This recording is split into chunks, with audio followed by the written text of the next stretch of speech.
ప్రపంచం మరో ప్రపంచం, మరో ప్రపంచం పిలిచింది. వాహ్ శ్రీ శ్రీ వాహ్. పదండి ముందుకు, పదండి తోసుకు, పోదాం పోదాం పైకి. కిందే ఉండిపోయారు, పైకి రండి. ఈ ఫ్యాక్టరీ ప్రజల్ది, సొంతింట్లోకి రమ్మన్నట్టు ఆహ్వానిస్తున్నావే. నేను ప్రజాప్రతినిధిని మాధవరావు గారు, ఈ నియోజకవర్గ ఎమ్మెల్యేని. ప్రజల ఆస్తంటే నాదేగా. పైకి రండి, మాట్లాడుకుందాం.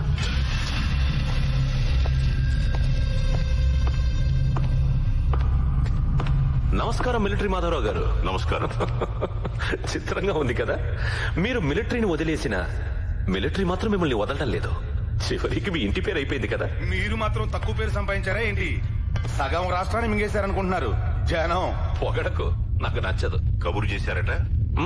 అలాగా జనాన్ని వెనకేసుకుని కేంద్ర మంత్రి గారిని కలవడానికి వెళ్తున్నారటగా, నిజమేనా? అవును, ఆయన నా స్నేహితుడు. మిలిటరీలో నాతో కలిసి పనిచేశాడు. మంచిది. మంత్రి స్నేహం పెంచుకోండి. 10 పెట్రోల్ బంకులు తెచ్చుకోండి, 4 ఫ్యాక్టరీలకు లైసెన్స్ తెచ్చుకోండి, సంపాదించుకోండి, సుఖపడండి. నేనేమన్నా వద్దనా? 30 సంవత్సరాల క్రితం ఈ ఫ్యాక్టరీ ప్రభుత్వ హయాంలో స్టార్ట్ అయింది. 2000 మంది కార్మికులకి, వాళ్ల కుటుంబాలకి ప్రత్యక్షంగాను, 1,00,000 మంది రైతులకి, లక్షలాది మంది రైతు కూలీలకి పరోక్షంగాను అన్నం పెట్టింది ఫ్యాక్టరీ. అటువంటి ఈ ఫ్యాక్టరీని నువ్వు నీ కుతంత్రాలతో నష్టాల్లోకి నెట్టావు. రాష్ట్ర మంత్రి అయిన నీ మామ పలుకుబడిని అడ్డం పెట్టుకుని ఏకంగా ఫ్యాక్టరీని మింగేద్దామని చూస్తున్నావు. అయితే మీకేంటి? మీరు కార్మికుడు కాదు, కార్మిక నాయకుడు కాదు, రైతు కాదు, రాజకీయ నాయకుడు కాదు. మీకెందుకండి ఈ పోరాటాలు, ఆరాటాలు? గడ్డి పరకైనా మొలవని మంచు కొండల కోసం ప్రాణాలొడ్డి పోరాడావు. ఎందుకు? ఈ నేల తల్లి గుండెల మీద పరాయి మోకలు కాలు పెట్టకూడదని. అలా కాపాడుకున్న నా దేశాన్ని నీలాంటి వాళ్లు దోచుకు తింటుంటే చూస్తూ ఊరుకోను. నీ బండారం మొత్తం సాక్ష్యాధారాలతో నా దగ్గరుంది. రేపీ పాటికి అవి కేంద్ర మంత్రి చేతుల్లో ఉంటాయి. ఇందాకేమన్నావు? పోరాటం నాకెందుక? నేను మిలిటరీ నుంచి రిటైర్ అయ్యాను, పోరాటం నుంచి కాదు. పోరాటం నా రక్తంలో ఉంది. ఒక్కసారి సైనికుడైన వాడు చచ్చే వరకు సైనికుడే. నా కంఠంలో ప్రాణం ఉండగా ఈ ఫ్యాక్టరీ నీకు దక్కనివ్వను. తదాస్తు.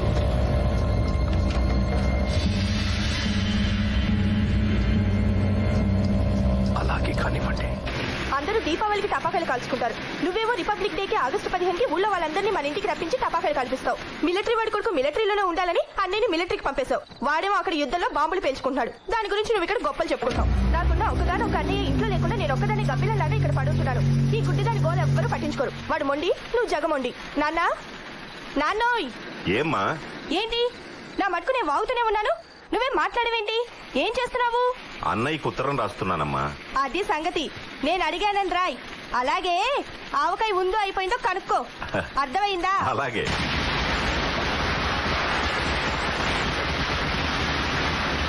ఇది చాలా ఆపండ్రా, చెవులు పగిలిపోతున్నాయి.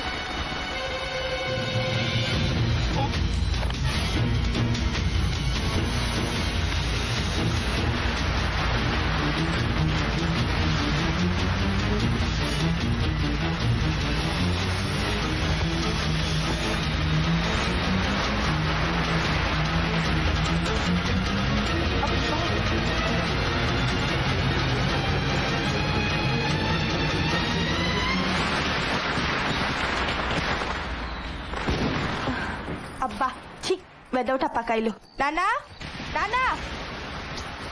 నాన్నోయ్, ఏం చేస్తున్నావు? మాట్లాడవేంటి? నానా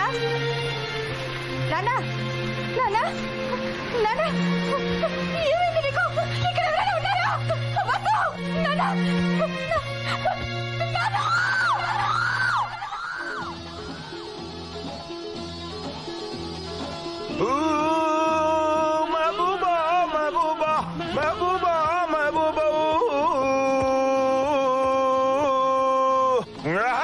गुलशन में फूल खिलते हैं जब से राह में मिलते हैं मैं और तू. నువ్వు నాకు అర్థం కావరా? యా పొద్దునే ప్రెసిడెంట్ దగ్గర నుంచి మెడల్ తీసుకున్నావు, పొద్దుపోయాక మందు కొట్టి మెహబూబ్ అంటున్నావు. దాన్ దార్ దాన్ దే, దీన్ దార్ దీన్ దే. ప్రెసిడెంట్ మెడల్ తీసుకుంది మనం కాదు. Attention, son of military Madhavrao, retired subedar major. కానీ ఇక్కడ మందు కొట్టి మెహబూబా మెహబూబా మెహబూబా మెహబూబా అని పాడుతుంది మాత్రం చంటి ద హీరో. ఎప్పటికైనా సినిమా హీరోనవుతా. ఒక్కొక్క సినిమాలో కనీసం 2 లేదా 3 హీరోయిన్స్ తో డాన్సులు చేస్తా. అసలు మా ఊళ్ళో నన్ను ఎవరు పేరెంట్ పిలవరు తెలుసా? చా ఏం పెట్టి పిలుస్తారు? హీరో అని పిలుస్తారు. మరి సినిమాలోకి వెళ్లకుండా మిలిటరీలోకి ఎందుకు వచ్చారా? సినిమా హీరో తర్వాత అవుతే గానీ ముందు రియల్ హీరో అవ్వమని మా నాన్న ఆర్డర్ చేశాడు. మా నాన్న ఆర్డర్ అయితే కూర్చొనే ఉంది. వచ్చి మిలిటరీ జాయిన్ అయిపోయాను. మంచి పని చేశారా. నీ ప్రాణాలు పణంగా పెట్టి మా అందరి ప్రాణాలు కాపాడావు. President medal కొట్టేశావు. మీ నాన్నగారు చెప్పినట్టు రియల్ హీరో అయిపోయావు. అవును రే, ఇప్పుడు ఈ మెడల్ మా నాన్నకి చూపెడితే హ్యాపీగా ఫీల్ అవుతాడంటావా? భలే వాడిరా. 30 ఏళ్లు మిలిటరీలో పనిచేసి రిటైర్ అయిన మీ నాన్నకే ఎప్పుడు ఇటువంటి మెడల్ రాలేదు. నీకు విషయం తెలుసా? ఇండియన్ ఆర్మీ పుట్టాక ఈ మెడల్ తీసుకున్న వాళ్ళు నువ్వు 34 వాడివి. అయితే ఓకే, మా నాన్నకి 30 ఏళ్ళు రాంద్రే 3 ఏళ్ళు వచ్చిందా? మనమే గ్రేట్. ఇది అర్జెంట్ గా తీసుకెళ్లి మా నాన్న చూపించాలి. తెరకు టెలిగ్రామ్ అయి.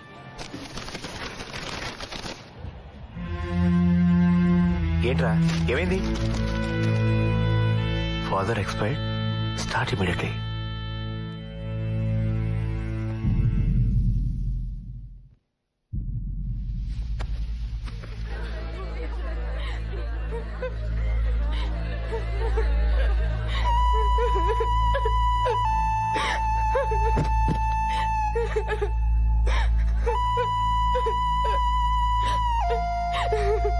చంటి అన్యా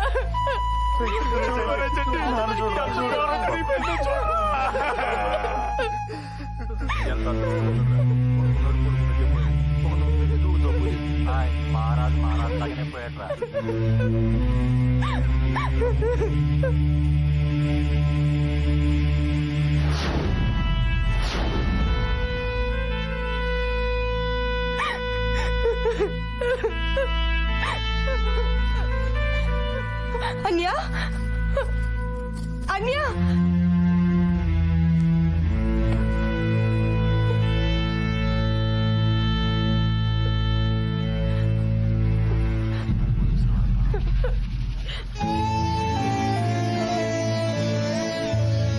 డిసిప్లిన్ అని క్లాసులు పీకడం కాదు నాన్న.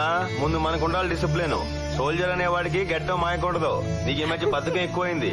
అంత బద్ధకంగా ఉంటే మేము చేస్తాంగా గెట్టం.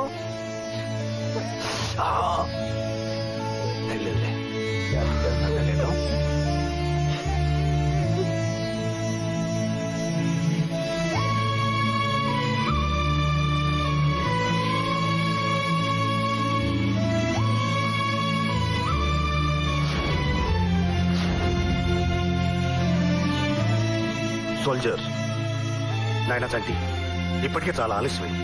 శ్మశానానికి తీసుకెళ్తాం. అక్కడ కాదు, మా కొండ పొలం. అక్కడ చేద్దాం దహనం. నాయనా ఈ బట్టలు కట్టుకురండి. ఎందుకు? ఈ బట్టలు కట్టుకుని కర్మకాండ చేస్తే మీ నాన్నగారి ఆత్మ శాంతిస్తుంది.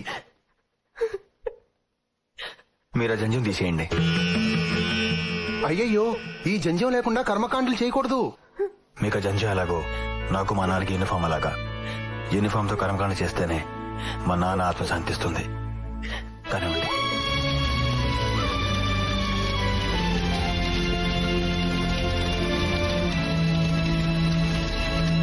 ఆగండి. ఏంటి మీరు ఇక్కడ? సమాధి కట్టడానికి వచ్చాం బాబు.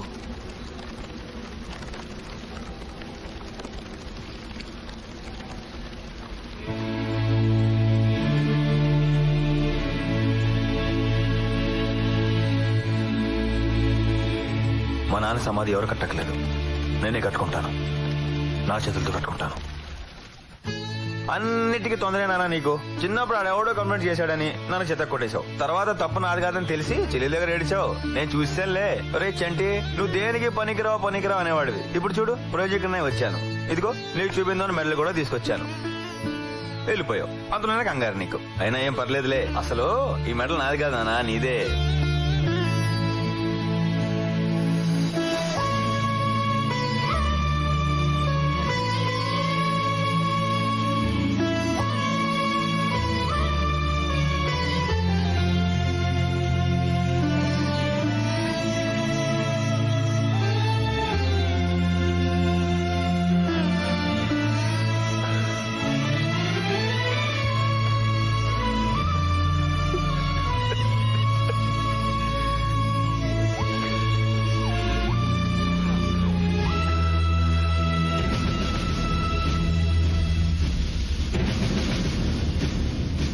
ఇక్కడ మీరు చూస్తున్న ఈ 2 కొండల్ని ఈ కొండల్ని పాండవుల కొండలంటారు. ఈ కొండలకి అవతల పక్క 1,00,000 ఎకరాలు చెరుకు పండుతోంది. కొండలకి యువతల పక్క కొంచెం దిగువగా ఉంది గవర్నమెంట్ షుగర్ ఫ్యాక్టరీ. అదే ఇది. అక్కడ పండే చెరుకు ఈ ఫ్యాక్టరీకి సప్లై అవుతుంది. లంక మేత గోదావరి ఈత అని ఈ కొండ కిటుపక్క 30 కిలోమీటర్లు, ఆ కొండ కటుపక్క 30 కిలోమీటర్లు, ఎటు ఈ ఫ్యాక్టరీకి దారి లేదు. ఇక్కడి నుంచి బయలుదేరి 60 కిలోమీటర్లు ప్రయాణం చేసి ఈ ఫ్యాక్టరీకి చెరుకు రావాలి. అందువల్ల ఫ్యాక్టరీకి వచ్చే లాభం గోబల్లో దిగిపోయింది. అందుకే సంవత్సరం క్రితం ఫ్యాక్టరీ మూతపడిపోయింది. ఈ ఫ్యాక్టరీని డిస్ఇన్వెస్ట్మెంట్ స్కీమ్ కింద నేను కొన్నాను. ఏంటో స్కీము? అదే పూర్వం దొంగలు ఊళ్ళు పంచుకుంటారంటారే, అలాగే ఇలాంటి ఎమ్మెల్యేలు, మీ బాబు లాంటి మినిస్టర్లు ప్రభుత్వ ఆస్తుల్ని అర్ధనాకి అనాకి పొకోడి ముక్కలు నంచుకున్నట్టు నంచుకోవడానికి పెట్టిన ముద్దు పేరే డిస్ఇన్వెస్ట్మెంట్ స్కీమ్. ఆ ఊరుకోండి మీరు. పాపం 5 కోట్లు పోసుకున్నారు. పాపం 5 కోట్లు ఇచ్చి 250 కోట్ల ఫ్యాక్టరీని లటుక్కుని ఈ మింగేశారు. 60 కిలోమీటర్ల దూరం తిరిగి వచ్చినడికి మాకు కూడా లాభం గోపం అవుద్ది. అక్కర్లేదు. ఈ పాండవుల కొండల మధ్య నుంచి ఇలా రోడ్డు వేస్తే జస్ట్ 5 కిలోమీటర్లకే చెరుకు ఫ్యాక్టరీకి చేరిపోతుంది. అదేంటండి, ఈ రోడ్డు ఏదో అప్పుడే వేసుంటే ఫ్యాక్టరీకి లాభాలు వచ్చుండేగా. ఈ మాట అన్నందుకే లోగడ ఒక ఇంజనీర్ శవం గోదాట్లో తేలింది. అదేంటది? మరి ఇక్కడి నుంచి 55 కిలోమీటర్ల రోడ్డు తగ్గిపోతే కాంట్రాక్టర్కి వచ్చే లాభం తగ్గిపోదా? అందుకని ఆ కాంట్రాక్టర్ ఇంజనీరింగ్ చంపించేశారని జనం టాక్. ఎవరండి బాబు ఆ కాంట్రాక్టర్? వీళ్ళ బాబే. ఫ్యాక్టరీకి చెరుకుని సప్లై చేసే లారీల కాంట్రాక్ట్ కూడా వీళ్ళ బాబే తీసుకున్నాడు. చెరుకు గడలో రసం పీల్చేసినట్టు ఫ్యాక్టరీకి వచ్చే అన్ని రకాల లాభాలని అప్పుడు నంజేసుకున్నాడు. ఇప్పుడు ఫ్యాక్టరీనే గుంజేసుకున్నాడు. లాయరు చాలు. ఇప్పుడు ఈ ఫ్యాక్టరీకి రోడ్డు వేయడానికి ఇక్కడున్న రైతుల దగ్గర నుంచి ఈ పొలాలన్నీ నయానో భయానో చవక్కలాగేయాలి. నాకు తెలిసిపోయిందా ఏంటో అడగవే. అడగపోయినా చెప్తావుగా, చెప్పు. ఇప్పుడు ఈ పనంతా ఈ లాయరు, ఆ ఎంఆర్ఓ, ఇన్స్పెక్టర్ చేస్తారా? దిగండి ఇంకా కూకుంటూ పోన్నారా? మంచి టీ కొట్టాలా? అదే గురు సాంగ్ షుగర్ ఎక్కువ ఇయ్యాలా? రేయ్, ఆ ఇన్సర్ట్ ఏదైతే ఉందో అది నీ పర్సనాలిటీకి అవసరం అంటారా? ఇదిగా ఇవాళ రేపు అమ్మాయిలు పర్సు డ్రెస్ చూస్తున్నారు తప్ప పర్సనాలిటీ గ్లామర్ చూడటం లేదా? యా రేయ్, ఆ కళ్ళజోడు ఏదైతే ఉందో అది ఒకసారి తీరా చూద్దాం. ఓకే. ఇవన్నీ ఓహో ఇవన్నీ 3. మరి అదే మీకు నాకు డిఫరెన్స్. నేను కుడి కళ్ళతో చూస్తే 2, ఎడం కళ్ళతో చూస్తే 1, 2 కళ్ళతో చూస్తే 4. ఏమండో సర్పంచ్ గారు, ఏమన్నా సర్పంచ్ గారు బాగున్నారా? ఒంటూ బాగలేకపోతే మందుల కొట్టు దగ్గర ఉంటాం, మనసు బాగలేకపోతే మందు కొట్టు దగ్గర ఉంటాం, అన్ని బాగుంటే టీ కొట్టు దగ్గర ఉంటాం. నువ్వు వేసిన ప్రశ్న ఏదైతే ఉందో అది తెక్క ప్రశ్న. ఓహో, అది సరే. ఈ మధ్య కనిపించట్లేదు. నువ్వు ఏ ఊరు వెళ్ళా? గడ్డం చేయించుకోవడానికి గుంటూరు వెళ్ళాను, కటింగ్ చేయించుకోవడానికి నెల్లూరు వెళ్ళాను, స్నానం చేయడానికి వైజాగ్ వెళ్ళాను, టిఫిన్ చేద్దామని విజయవాడ వెళ్ళాను, కాఫీ తాగుదామని కాజీపేట వెళ్ళాను, భోజనం చేయడానికి తిరుపతి వెళ్ళాను, బిర్యానీ తినడానికి హైదరాబాద్ వెళ్ళాను. తిక్క యాదవులు కనబడతారని మన ఊరు వచ్చాను.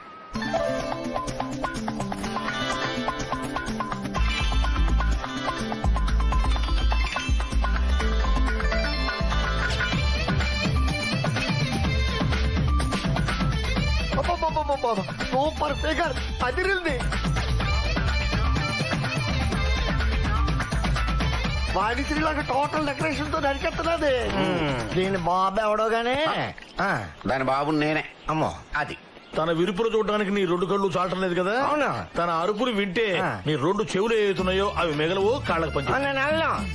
ఏరా కండక్టర్, ఏరానా బస్సులో చిల్లర లేదని పావలా నొక్కేస్తా మర్చిపోయి వదిలి వెళ్ళిపోతాననుకున్నావా? లేదమ్మా, కావాలంటే బ్యాగ్ చూసుకో. ఎగబడి చూడడానికి నీ బ్యాగ్ ఏమైనా చిరంజీవి సినిమానా? ఎదవనా? అవునరా కొండిగా. పావలా అంటే మాట్లాబే. పావలాకి సూది కొనొచ్చు, దూది కొనొచ్చు, జీడి కొనొచ్చు, బీడి కొనొచ్చు, తాండ్ర కొనొచ్చు, తాటి ముంజ కొనొచ్చు, కరకాయ కొనొచ్చు, శనక్కాయ కొనొచ్చు, బిళ్ళ కొనొచ్చు, బిస్కెట్ కొనొచ్చు, ఎలకాయ కొనొచ్చు, గిలకాయ కొనొచ్చు, చింతపండు కొనొచ్చు, అత్తి పండు కొనొచ్చు, పనస పిక్క కొనొచ్చు, తెల్లగపిండి చెక్క కొనొచ్చు, దేవుడికి దక్షిణ కూడా వెయ్యొచ్చు. అమ్మో, ఈ ఉపయోగాలు ఏవైతే ఉన్నాయో ఈ పావలా అచ్చేసుడు కూడా తెలియవమ్మా. ఏదో పొరపాటు జరిగింది, వదిలేవే పాపం. మధ్యలో నీకెందుకురా? నువ్వు నోరు మూసుకునుండు. వస్తే కన్న తండ్రిని అరే ఒరే అనకూడదే, తప్పు. నేను చిన్నపిల్లగా ఉండగా అరే ఒరే అంటే హో నాన్న హో కన్నా అనన్నావు. అది తప్పైతే అప్పుడే చెప్పుండాలి. ఇప్పుడు ట్రెండ్ మార్చుకోవాలంటే కుదరని పనిరా. ఒరేయ్ ఏంట్రా జనాభా దగ్గర డబ్బులు నొక్కేసి లక్షలు వెనకేసేద్దాం అనుకుంటున్నావా? నీ ఒక్క పావుల నొక్కేస్తే లక్షాధికారిని అయిపోతానా? ముక్కు మీద గుద్దితే మొల్తాడు తెగుద్ది. జాగ్రత్త. ఇదిగో మాజీ మునసబు, మీ అమ్మాయి దెబ్బకి వీడికి పిచ్చెక్కేలాగుందయ్యా. మన ఊరుకున్నదే ఒక్క ఆర్టీసీ బస్సు. ఆ ఒక్క ఆర్టీసీ బస్సు ఏదైతే ఉందో అది గనక ఆపేస్తే సర్పంచ్ గా నన్ను దింపేస్తారు. ఒక ఐడియా చెప్పు. అప్పుడు వాళ్ళకి అమలాపురం ఫేమస్, ఐడియాలకి అప్పారావు ఫేమస్. దీనికి మాత్రం తక్కువ లేదు. అంతే అంతే అంతే అంతే. ఒరేయ్ వసంత లక్ష్మి అంటే ఏమనుకుంటున్నారా? కబడ్డీ కబడ్డీ ఆడించేస్తా. అబ్బా వసంత లక్ష్మి, నా మాట వినమ్మా. తీర్థయాత్రలకు వెళ్ళొచ్చి ఎందుకు ఇలా టైం వేస్ట్ చేస్తావు? వెంటనే వెళ్లి వినాయకుడి గుడి దగ్గర కొబ్బరికాయ కొట్టమని చెప్పానా లేదా? అయ్యయ్యో